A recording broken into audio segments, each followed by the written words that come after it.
Ladies and gentlemen, boys and girls, how we doing on this fresh Wednesday morning? It is chilly out there, isn't it? It's 10 o'clock in the morning, and we're doing something slightly different. That's right. We've unfortunately, emotionally put our Kidderminster Harrier football manager story journey to one side. I'm afraid it's all finished, isn't it? Really, we've done brilliantly there in the Premier League. I do still play that game occasionally, just to give you guys a heads up.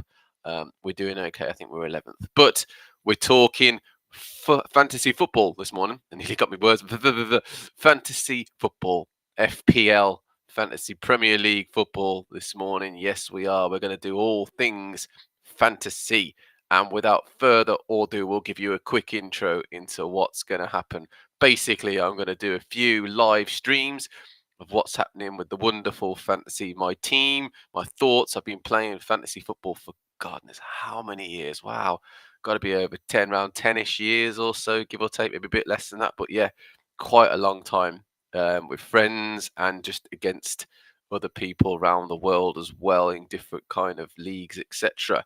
So I've been playing it for a long, long time. My best finished place was 80th, 80th, 80,000, 80,000, 80th, 80,000. If only it was 80th, 80,000th ish. I think it was 81, something like that. So I have finished in the top 100,000 before. At the moment, I'm not. So I have watched it steadily get more and more and more users over the years.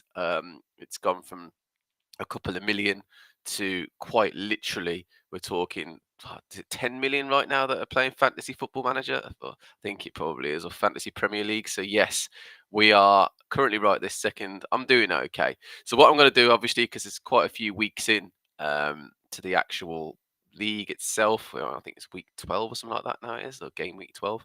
I'm going to take you guys back to the very beginning when I did game week 1 and show you my team and how it's changed slightly over the weeks and thoughts going forwards. Obviously, now I appreciate loads of people, just like Football Manager.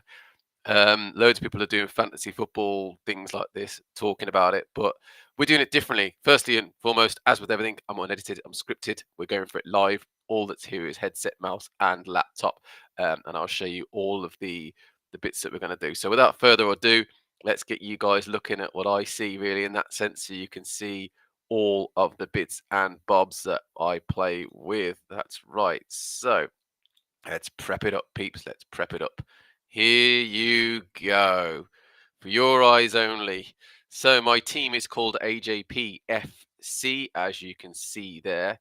This here is my game week 1 team. So the team I started fantasy this year with is this team. Thought processes behind the players that were brought in. This word is banded about so much. You have to go on Reddit, you have to go on people's, their own streams, etc., to hear the word coverage. Coverage. I need to have a player from this team. I need to have a player from that team. I need to make sure I've got X player, Y player, get the best players in. And it's very difficult with 100 million, especially at the start of this season. I found that a lot of players are highly priced. Some people say, "Oh yeah, but that's great. That's the price they should be, etc., etc." That's fair and all this lot. Oh, okay, be that as it may, I still found them difficult. And the first thing I wanted was to make sure I had coverage for the big teams. So Arsenal, Man City, Liverpool, those three. Those three are the big ones. Okay. The Arsenal coverage was tricky. I wanted Saka. For the last few years, I've had Havertz, I've had Martinelli as an alternative to Saka. I've had Gabriel Jesus a few times as well in the past few seasons as Arsenal coverage. But let's be very frank, people. If you're going to pick an Arsenal player forward attacking, it is Bukayo Saka all day long. It is. I know Havertz has done well. I know Martinelli's coming good right now as well. But it is, to me personally, I'm sure a lot of people agree, Bukayo Saka 100% all day long. And in that, 28.4% of people agree. And I've seen his price go up recently. I know he's dropped to 10 million, but he's gone up again quite recently as well in the recent game week. So Bukayo Saka. Then the second thing was defenders. Now, Arsenal have a very, really strong defence. I'm an Arsenal fan. There you go. So, in terms of Premier League, I'm Arsenal orientated, very much so. I'm sorry to any Spurs fans or any teams out there that are not Arsenal fans or big fans of the actual Gunners in general, but Arsenal coverage was big. And I looked and I thought, right, who can I bring in who's a mainstay in the team, who when there's clean sheets will give me good clean sheet points? There was a toying. There was a toying between Jurriën Timber and Raya. Now, I know you're thinking, Gabriel, come on, AJ. Gabriel, Saliba, why wouldn't you consider White even? 3 reasons. Overpriced. I personally think that Arsenal are a brilliant, brilliant team. I think they're great, but 6.5 million for White especially is mad, in my opinion. So I looked and I thought, and this is before all the big bandwagon happened, David Raya. He is Arsenal's number 1. The moment that Ramsdale left as well, it was guaranteed before then, but kicking Ramsdale out of the Arsenal, team made it even more secure to go for David Raya, bar injury. Now, there was a phase where he had an injury, so I did look at Neto. So yes, but in theory, David Raya was my go-to mainstay defender for the Arsenal. So we had Saka and we had Raya. As you can see, those two went straight in to the team.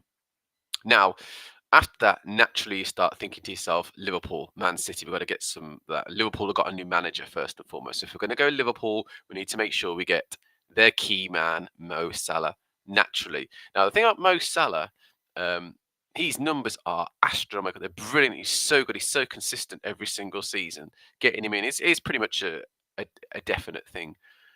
But then you toy with the idea of, but what if Diego Jota does well? And what if Luis Diaz does well? And what if Darwin Nunez does well? And Mo Salah doesn't play well? I mean, his contract's up at the end of the season, first and foremost. So I thought maybe there might have been a bit of a drop off.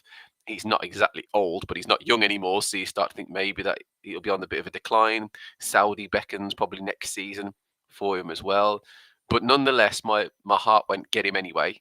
Start the season with him, because it'd be more difficult trying to bring in Mo Salah down the line than it will be if you just start with him and work around that. So Salah was a definite. Then we've got Mr. Robot up front, haven't we? Erling Haaland, another player who I thought, can I do it? Can I get Saka? Can I get Salah? Can I get Haaland in? Can I get an Arsenal defender? Can I even get a City defender in? Can I get some really good players around them and have yet most of the bulk of the transfer funds into those main players? The answer is yes.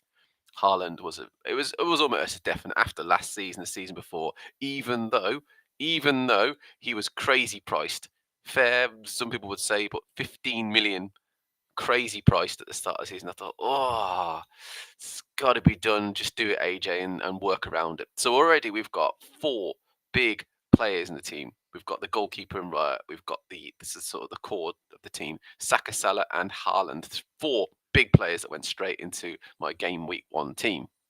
Then we start looking at extra players in and around that area who score quite well, who weren't particularly expensive. So another big player I looked at was Gordon. You could see him there on the team as well.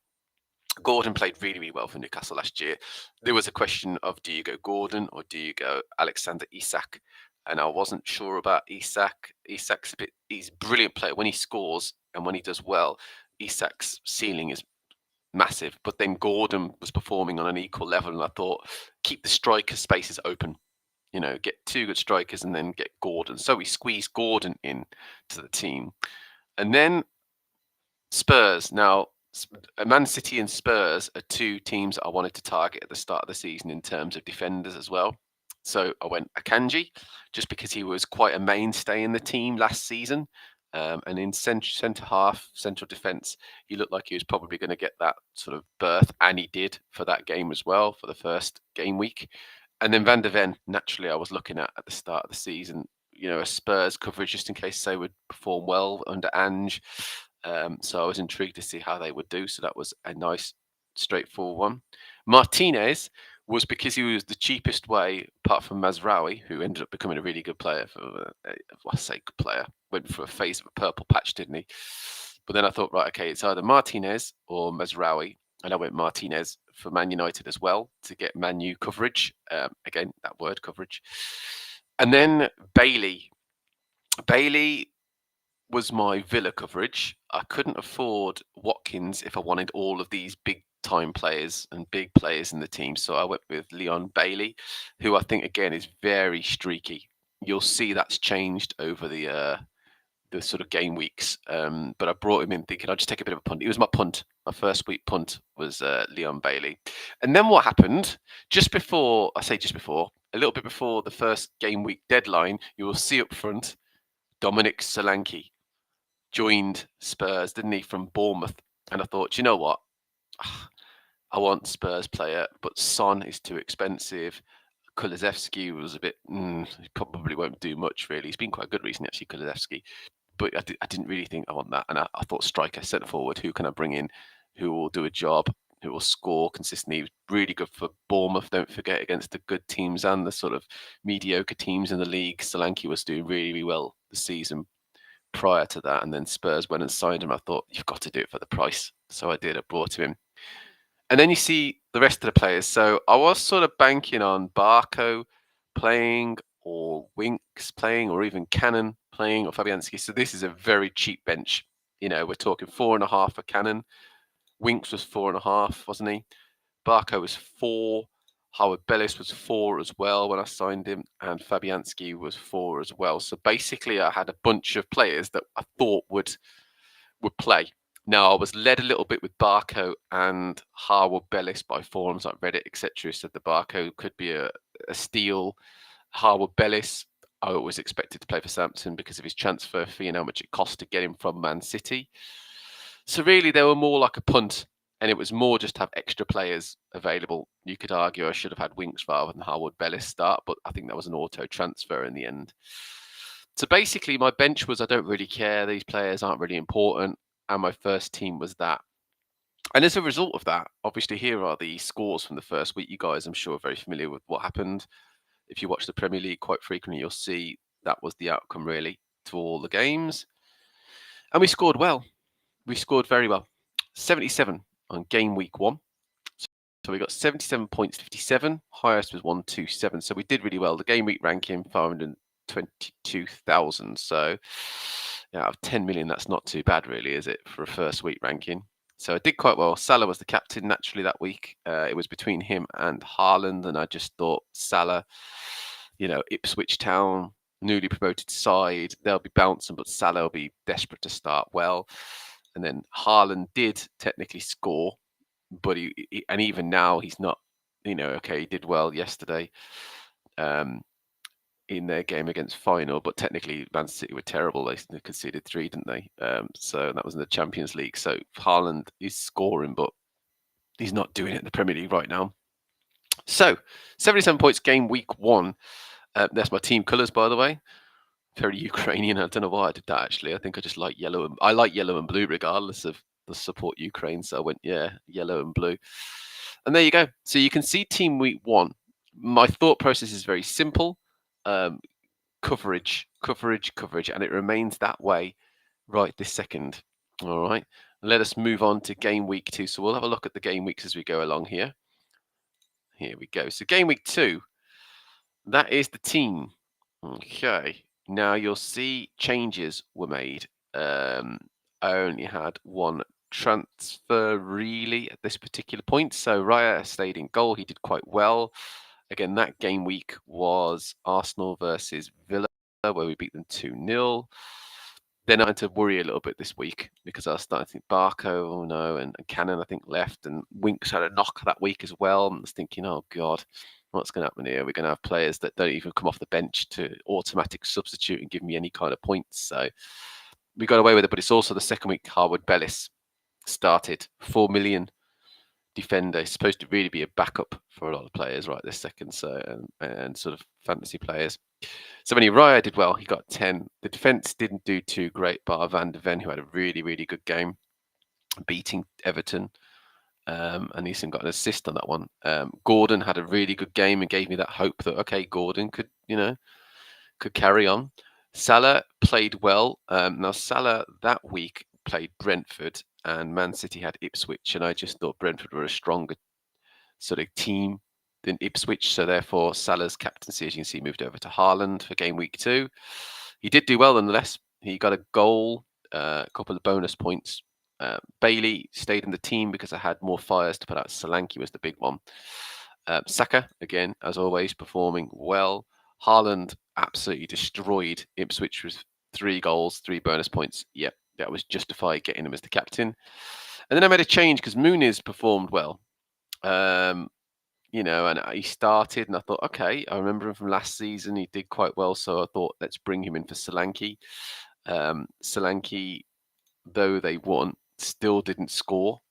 And I was starting to think to myself, is he going to need time really to sort of get into full flow really? He didn't do anything in game week 1. He didn't do anything in game week 2. I think they were sort of toying with starting him as well. Let's have a little look. I can't remember what happened with Solanke. Did he even start? No, and I think that's what put me off him a little bit. That and the fact that I was wondering whether he, 4-0, you'd think surely put him on the team. He didn't play. So Muniz came in and I was desperate to sort of make a change and make sure I had points that week and not rely on winks, etc., coming off the bench. Points that week, 88, basically due to Haaland. I think a lot of people got high scores that week who had Haaland as captain. The average points was 69, highest was 154. So we did really well, sat nicely between the two. Our rank went a bit odd though, went 1 million, but I think that's because more players joined the fantasy after game week 1 and 2 and started to register their Premier League teams at that point. So yes, there were more players, so we did drop as a result. Game week 3. So game week 3, and that came with a change, and I jumped on the bandwagon quite quickly with Morgan Rogers, the Villa player. Bailey wasn't really doing it for me at that particular point, and I wanted Rogers in, essentially. Now, this week wasn't a good week for us. We scraped just above average. The reason behind it was sudden injuries and poor performances. I mean, he got pulled after 55 minutes, Taylor, Harwood, Bellis. Martinez, well, he didn't do well. He got a yellow card. He played technically, so we were a bit unlucky with him. Van der Ven had an injury at that particular point. So yeah, that was a bit of a pain. And basically Haaland and Saka to a degree, rescued us this week on game week 3. So yeah, Haaland, he got 3 against West Ham, captain choice.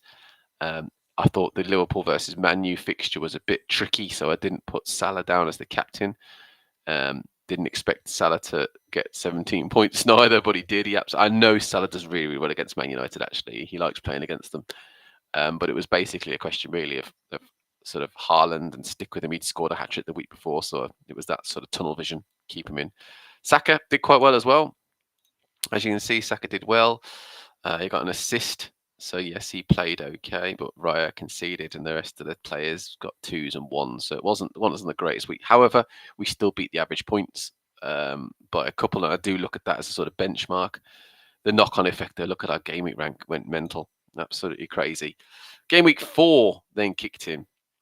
Game week 4, I sort of stuck with the same team bar one player that I brought in, and that was João Pedro.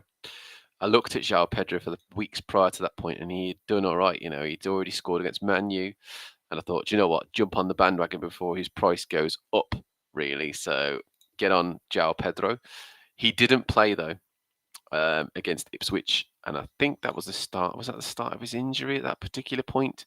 No, I think that was, it was basically a bit of a decline. He then played Nottingham Forest and then was out for weeks up until recently. So yeah, João Pedro disappointed a little bit because I brought him in and then he got injured. So something happened to him for that match. Either way, though, the team was decent this game week. They got 60, so again we were above the average of 51. Our game week ranking moved up to 2,555,000, so we did okay. Raya naturally does really well, so he performed well in that week against Spurs, surprisingly. I thought we'd actually concede against Spurs, to be honest, but there you go. And sort of we squeezed win against them. Martinez had a good game as well. They beat Southampton again. It was a shoe-in, definitely, to get him into the team. Saka, he got the assist and the bonus in that game. And Haaland. Now, Haaland against Brentford versus Mo Salah against Nottingham Forest. And it was a tricky one. But the reason I picked Haaland, from what I remember, is Forest were going through a phase where they were performing well and defending well. So Haaland naturally was the way to go, really, in that sense.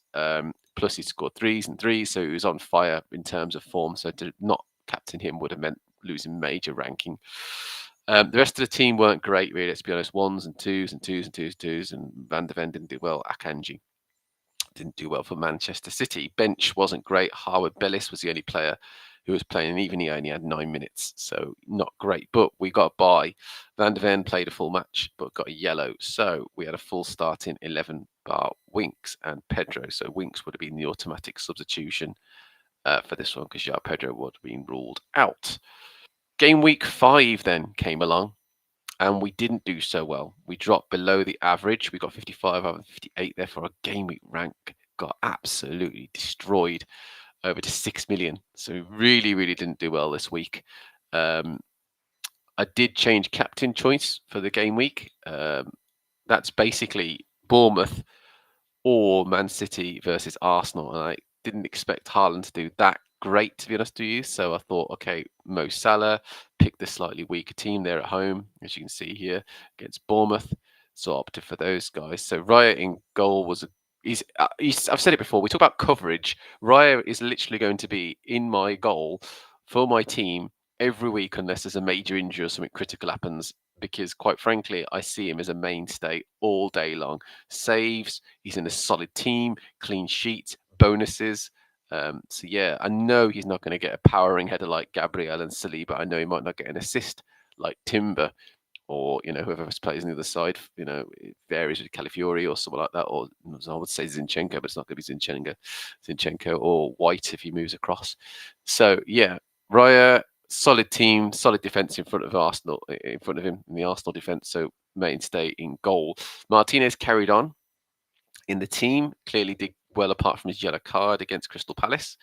Van de Ven at the time was doing okay, but again he conceded, so not the greatest. Akanji, now Man City's defence has shocked me, worried me a little bit going forwards, and you'll see a slight change in attitude towards that as the weeks go on. Gordon stayed in the team. I kept the faith of Gordon for quite a while, quite a few weeks, thinking that he's going to come good. Salah changed the captain over because they had Bournemouth naturally.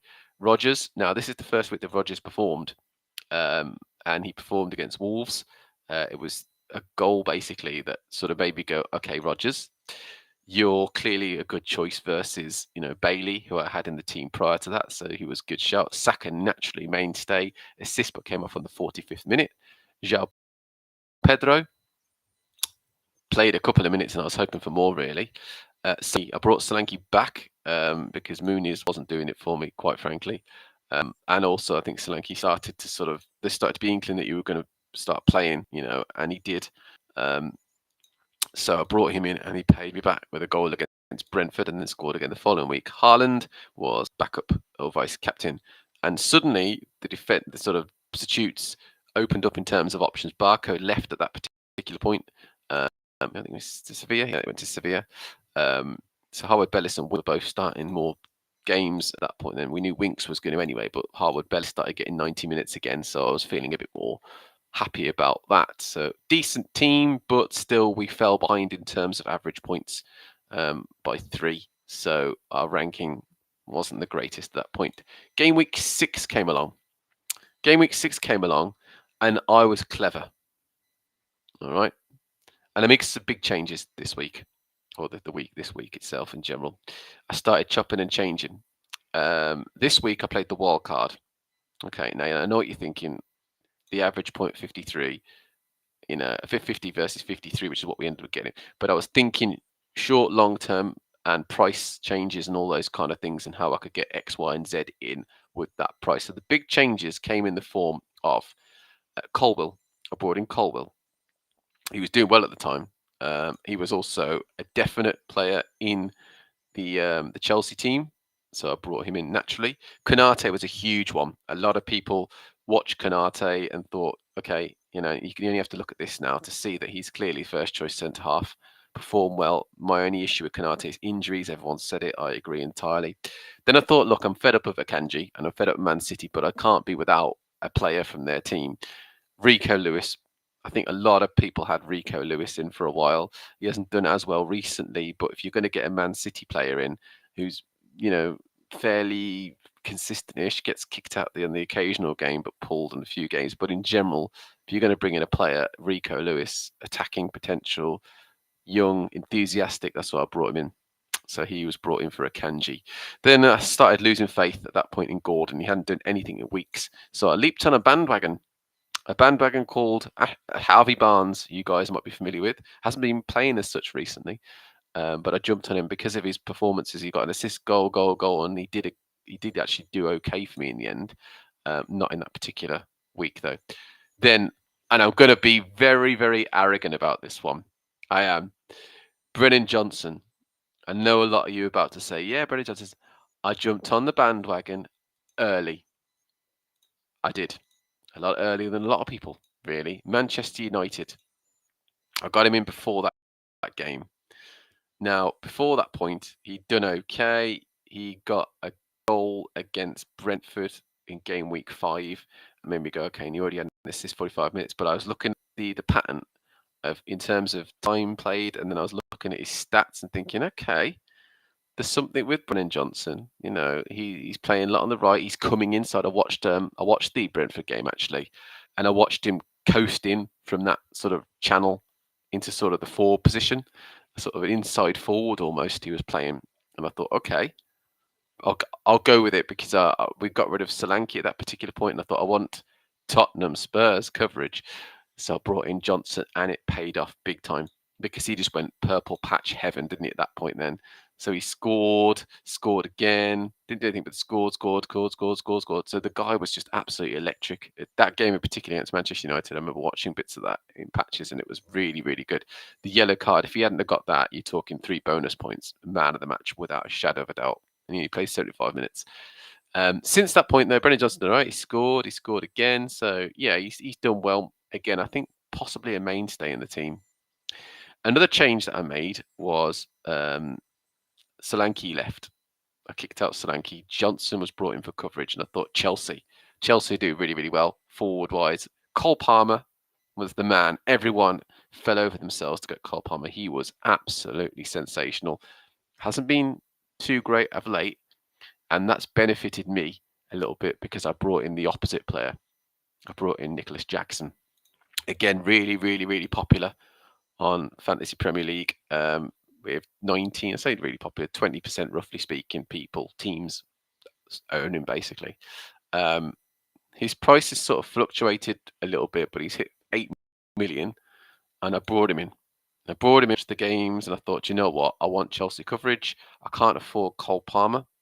I don't want to mess up this team so badly just to get Cole Palmer in. You know, I love Cole Palmer as a player. He's superb, young, energetic. Everything goes through him, doesn't it, at Chelsea, really, in terms of, you know, their best play. But yeah, I brought Nicholas Jackson in. And then I brought in a couple of players extra. So Stewart, Greaves, and Neto. I brought those 3 in to pad out the substitutions.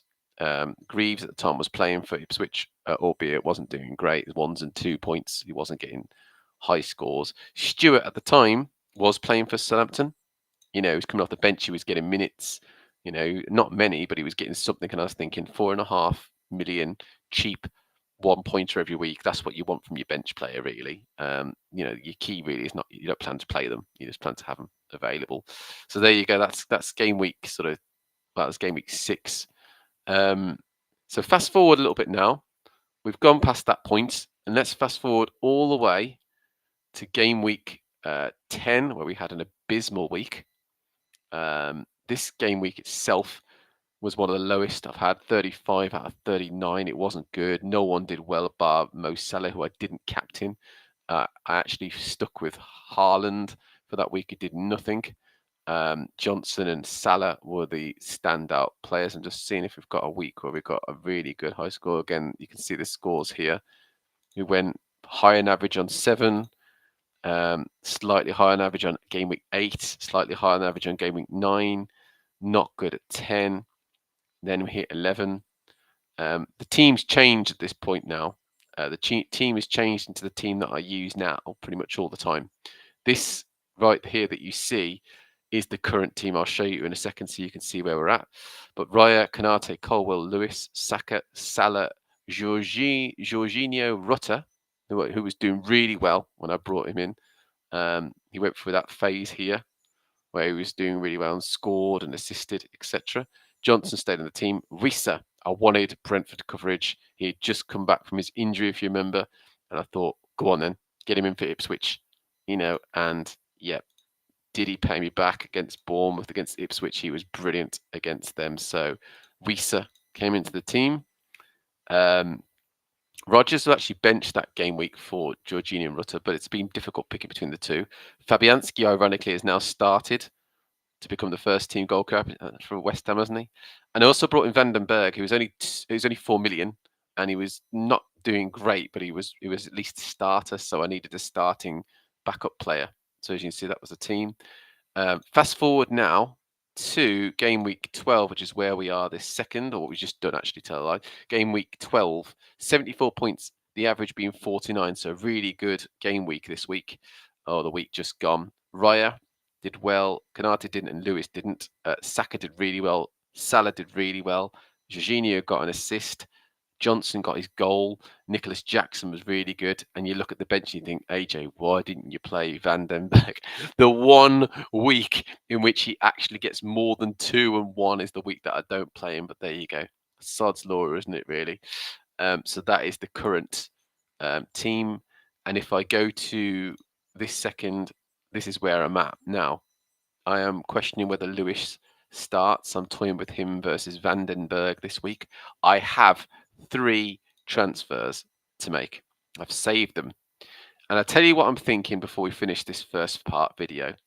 I'm thinking I might bring in a United player potentially. I know people are screaming at me saying, what are you talking about, AJ? Why would you bring a United player?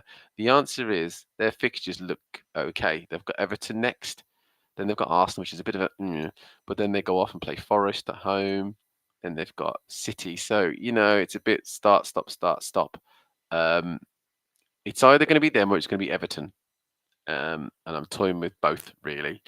Another player I'm looking to get rid of is probably the 4 million ones, probably for a cheap one. I did look at Kwanzaa, who's now 3.9 million at Liverpool. Now I know Gomez is the backup, technically speaking, for Kanate if he gets injured, but I just like the idea of having a cheap player in the team. 3.9, he won't even play, he's on the bench.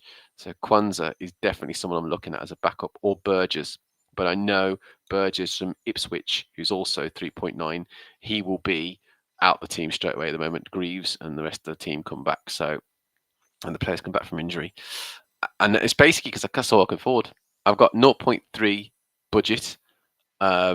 If I kick out one of these 2 players down to a 3.9, that gives me 4.4 million to work with, which then gives me a lot of wiggle room. If we just go to the 4.4s, Hall, Wan-Bissaka, Martinez, if he comes back from injury, we will wait to see the news of Man United's European match.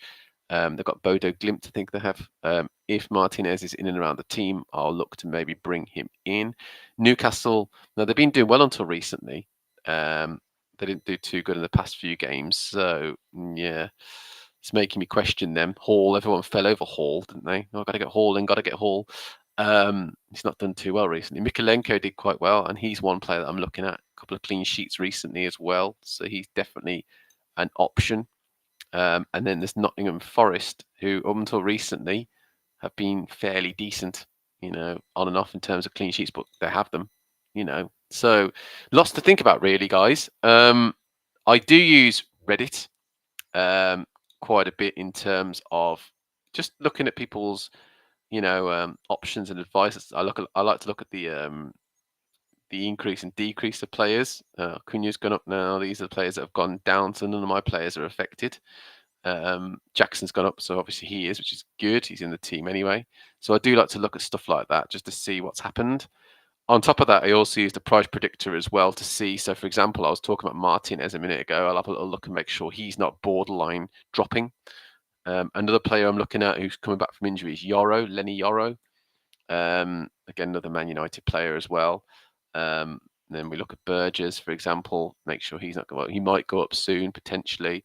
Kwanzaa, again, he's not going to go up anytime soon. So I use that as a sort of indication, really, of what's worth bringing in, etc., who's worth bringing in, etc., etc. So I do follow all of those things, really, to keep me going. But ultimately, the decision is mine to make.